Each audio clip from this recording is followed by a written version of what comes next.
Okay, welcome everybody. Thank you for joining us today for another CTC software webinar. Today we're going to be talking about Nexus CMS and how it applies to Civil 3D Managers. My name is Tony Crick. I'm the Civil Manager here at CTC Software.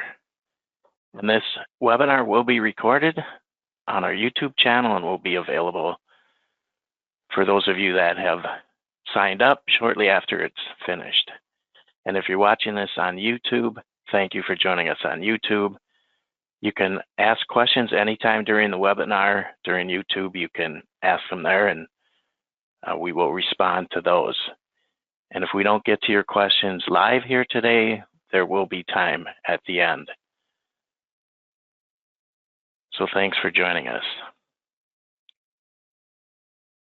So a little bit of CMS in our Nexus suite. So it's been around for a little while now, mainly geared for the AEC industry. Recently, we have added pretty much full functionality for Civil 3D as well. It's the only content management system out there for Civil 3D. So with that, we can quickly use libraries, tags, favorites, and file metadata. So we can say goodbye to those cumbersome tool palettes for the most part, and we can get at all of our content data all in one place. So today we're going to talk about how to do that, how to create a user, how that affects the enforcement of CAD standards using the Nexus CMS. And then we're going to explore some of the version control and some of the other things you can do with it. And with that, you'll see how we can improve team collaboration and oversight by CAD managers. So you don't have to spend a lot of time out there anymore doing things such as getting stuff off the design center. Tool palettes, sharing tool palettes, we all know can be quite difficult to do. We can import tool palettes directly into Nexus CMS. And then we know that Civil 3D styles are not easily shared. They're hard to update and track. We do have our Sim Manager suite that helps with that. But our Nexus suite will help you manage those and distribute those more seamlessly. And for the remote users, they can get at it through the cloud. So using virtually any device that they can or that they have out there to get at your data and know that it's up to date by you, the CAD manager, and therefore stopping them from, as I call it, going rogue and mining drawings, which can create inconsistencies and some trouble going forward. So as I said, it's all your content in one location. We can get at all AutoCAD content, blocks, scripts, macros, Lisp routines, and then the Civil 3D styles are also available to be put into a library. And then we can make it easier to search for stuff that we need, much easier than, say, Design Center. So let's open up a drawing here in Nexus and see how we can do these things.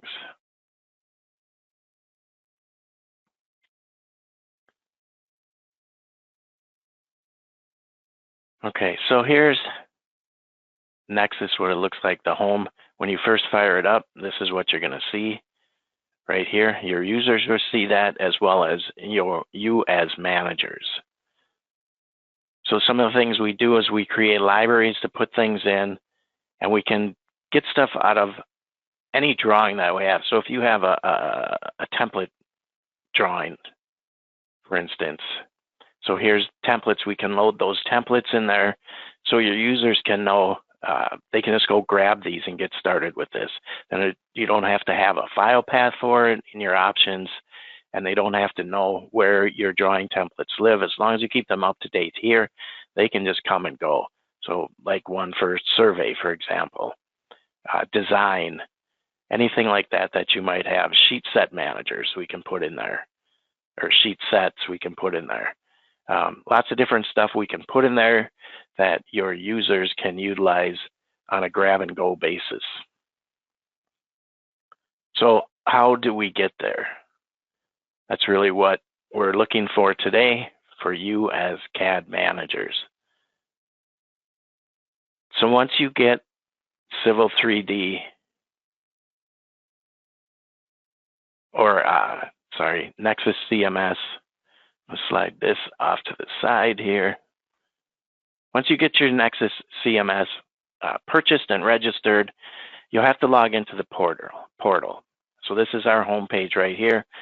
If I wasn't logged in, this little guy wouldn't be filled in, but I'm logged in. So you just simply come here and log in. And once you do that, you will get to a page like this. So this is where you as the manager want to be to start creating libraries and assigning users to that.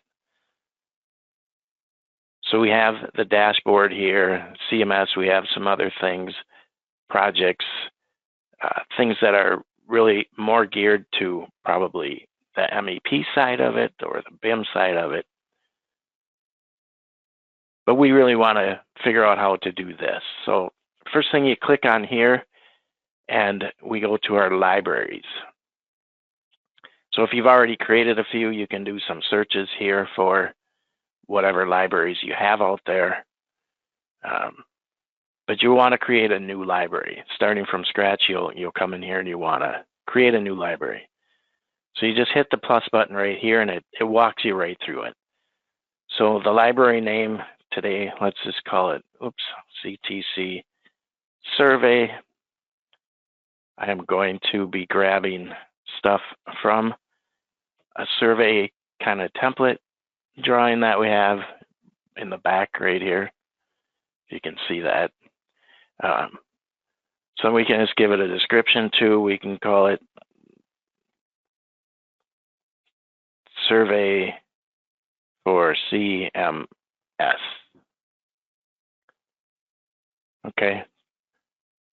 So I hit create right here and it's going to create the library. And now I can start assigning things to it. So if I wanted to put images on my library content, I could load it right here, just go browse to it, and we'll put a little image in there. We'll see that in a second here. But the more important part is the permissions right here. So you're going to want to start to grab some users. So if you have other registered users, they should already be here, and you can just simply pick from a name. So you can pick your users right there. You can assign groups to them, which you might want to do by discipline. For example, all of your civil people or survey people. If this is a survey library we're creating or whatever you're doing. And we also have the roles. So if my user is just a consumer, he can't do anything else or she can't do anything else, but pull the data from there. So you'd want to give them a consumer. If you have other people that help you out, you can assign them a contributor and they can do some things that would be slightly limited from what you as the manager would do. So you create those, you hit your update. We have some other settings in here that we have covered. And like I said, this is going to step you right through. We have some other settings in here that will give more control to what you can and can't do. We have some really good webinars on that too, as far as CMS management goes. Today, we're just going to really talk about creating a library, which we've done here, and then how to get content into those. I'm going to minimize this right here, and let's get our Hive back over here. Or I mean, Nexus, our CMS over here. So if you saw from the libraries before, that wasn't there. It should be here in a second. A refresh, there it is. Here's the library we created. We just created this, so there's nothing in there. There's no content in there.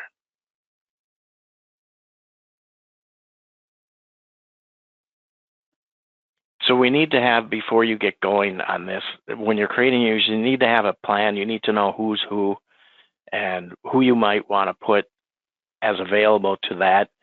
In here, I am a manager, so I can add all this. You as a manager would add all this, but then a consumer level would only be able to pull the data from here, the content from here that you want them to get.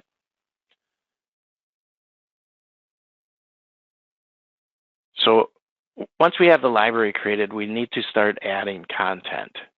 And one of the things you will need to know as a CAD manager, this works outside of Civil 3D for managing content, but to add content, you need to have a Civil 3D or a AutoCAD drawing open here. And that shows up here in the design app to know that we have a drawing ready to go. The other thing I will say is, if you're trying to get stuff out of a drawing that's open, you won't be able to get at that. And we'll show you that here in a second. So we have the library open. We know that right here. Here's our library setting. You can open several different ones if you want to. This one we open, so it's checked. It's ready to go. And when we get in there, we can start applying some of these other filters. That's more of a user thing, but we'll get into that just briefly here. So the biggest thing we want to do is we want to add content. So we click our Add Content button right here, and we come to our CAD files. And we can pull stuff from a tool palette here too. It's the same process. I'm not going to do that today. For demonstration, we're simply going to grab a little bit of content from a smaller drawing that's here. So I have this warehouse drawing, and that's really just full of all kinds of stuff.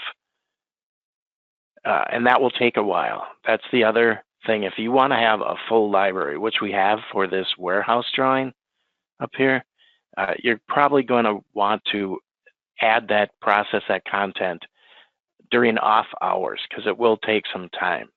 This one doesn't have as much in it, so it will go much quicker. So when I grab the drawing, it starts to process the data that's in the drawing.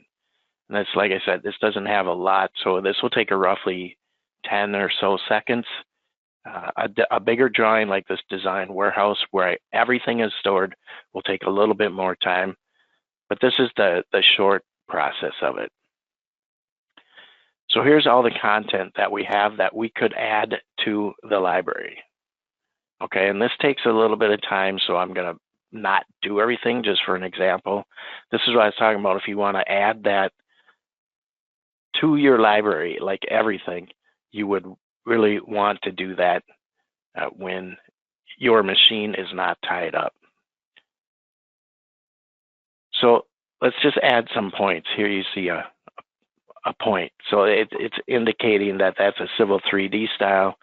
So if I just do a filter for points right there, now I just see what these points are. I have all kinds of points in here. Let's just grab, say, these top 3 right here. So we'll grab those, and I'm going to tell it to add these pieces of content. So it shows that they're available right here. And we have some other settings if they're blocks. I'll show you that here in a second, but let's just go through and add these. So we have our point files here, and you can pick through these as you see fit. You can make your updates to them. But if I just grab all 3 of those and I tell it to process those, oops, and I tell it to process these, oops, I don't have my library. That's what I'm missing. So you have to go grab the library that you want to add it to. So now I can process them. And just 3 of these isn't going to take time. What it does is it reaches into the drawing, finds them, and then adds them to the library. Civil 3D styles, you can have the drawing open. because they work a little differently than actual AutoCAD content. So if you have the drawing open for this, it's okay if you want to see in your tool space what's available over here, what you're getting. And now we hit our report of success. So what it did was it reached in here and it got my point styles of all these point styles that were loaded as we filtered. It just grabbed those top 3 that we selected. These 3 guys right here, and they're in the library now. So now if I come back to my home tab and I click my library, and I come to my CTC, here they are right here. So I can get some different information from these 2. I can get details from there and find out, important when you're creating a library, I should have known this before, to have your cloud hosted selection picked in the portal to make sure they're available for everybody offline. Otherwise, they'll be tied to the drawing that they're in. So we know some stuff. So if we had a revision history here, that would show up there too. So we know that they're clean, they're good to go, they're good styles. And now it's thinking, because I click that, I'll give it a second to process that there.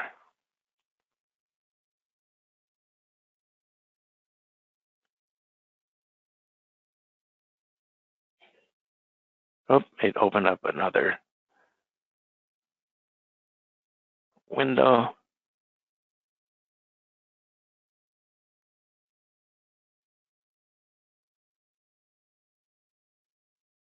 Close that, close that. Okay.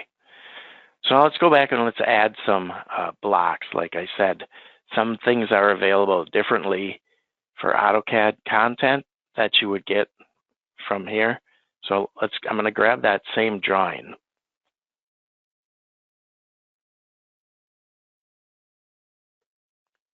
The same survey drawing for the CMS. And then it's going to take another 10 seconds to process that data, everything that's in there. And this time we're going to grab some blocks to load. We'll show you some of the ways you can control that within the CMS. So again, I have to come here and deselect these because I don't want to add all of these. So I'm going to uncheck those and I'm going to do a filter for blocks. Let's just do blocks, block, see what we get here. So we have a whole bunch of blocks in here. So every block that's in that drawing is available to put into my library. Let's just add a couple of trees, for instance. So we'll grab these 2 right here. We'll add those elements. This will go much quicker than the styles. So we have those ready to go. And now if I come over here to my settings tab, this little gear right here, I can change some things about it. I can change, for instance, what layer they go on. So if I wanted those on a V node, if they're survey tree layer, for example, or a V symbol tree, that kind of thing, I can change that right here. So that's for that one. And I'm going to hit my save.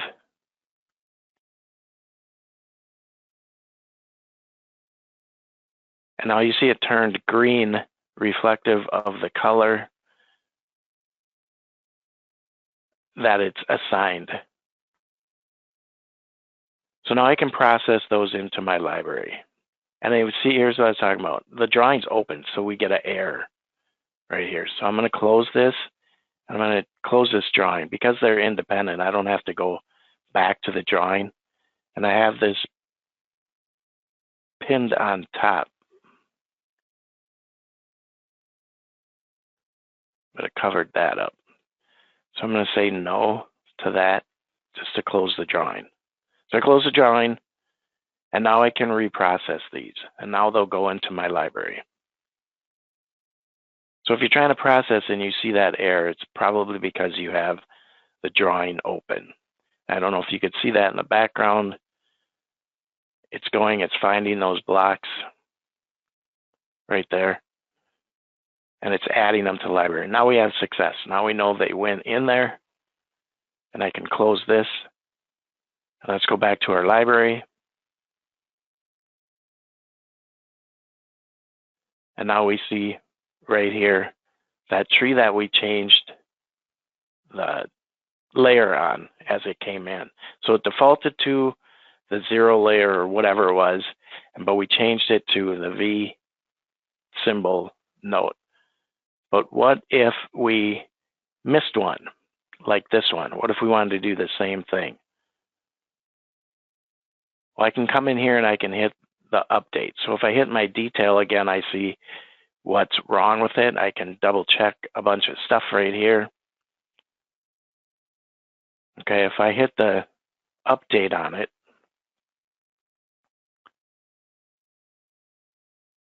and it opens that back up, and now I can have this little settings gear again, and I can change it. I can do the same thing if I missed one. So it's a good way to keep things up to date if you something changes, if you get a new block or whatever. If you want to change layers, if you have different layers for different libraries, I think we put that on the V symbol tree, right? That one, yeah. So if I hit my save changes,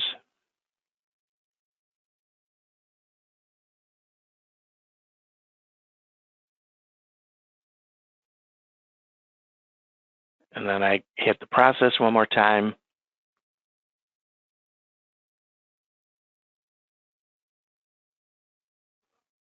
and success, it's there. Everything changed on it.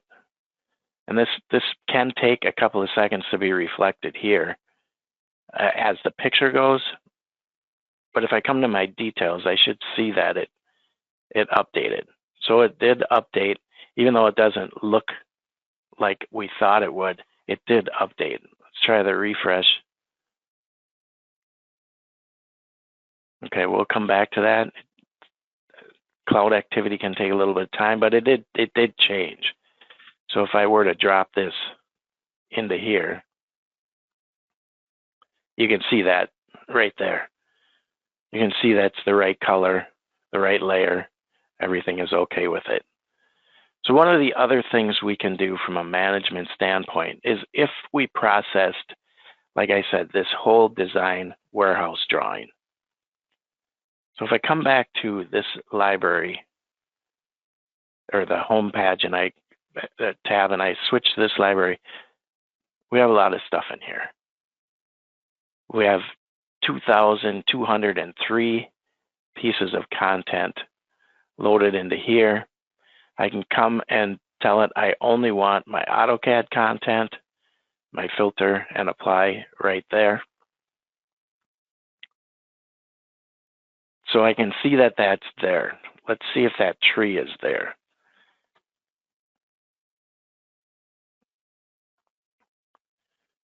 So I think it was tree 6, which I don't see here, so that's a different tree. So that's in that different library. But if I wanted to put one of these other trees in there, just like this one, for example, I can click this and I can go to my Manage Libraries and I can tell it to assign a library to it. So this is what I said, if you processed all this stuff and you keep a big library like this up to date and current, and you can move stuff back and forth. So you don't need to be in that drawing and reprocessing things. So now if I come back to my home tab and my libraries and go back to the one we just created, here it is right here. Now it's available within this library for your users. So those are just some quick, easy ways to assign content for your users to get at. So I can turn on multiple libraries here at the same time also. and use the same filtering here to get at whatever I need to get at. And now if I come here, if I hit Manage Libraries again and I say Assign Libraries, I can push it to any other library right here. And if I didn't want something in the library, I can likewise take it out of there. So if I do the same thing and I say Assign Libraries right here and I just click this one, whoops, I put it back in here only, take that off of there, select, it will go away. So like I said, it does take a couple of seconds. We see this one, or this one changed to the right color. So kind of a quick and easy way to manage your Civil 3D content.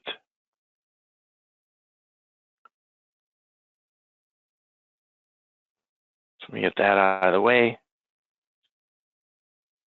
So some of the advantages in conclusion, all your content can be in one location. We can manage blocks, scripts, macros, Lisp routines, and almost all of our Civil 3D styles. There were a few that weren't available, but just about anything we can get at.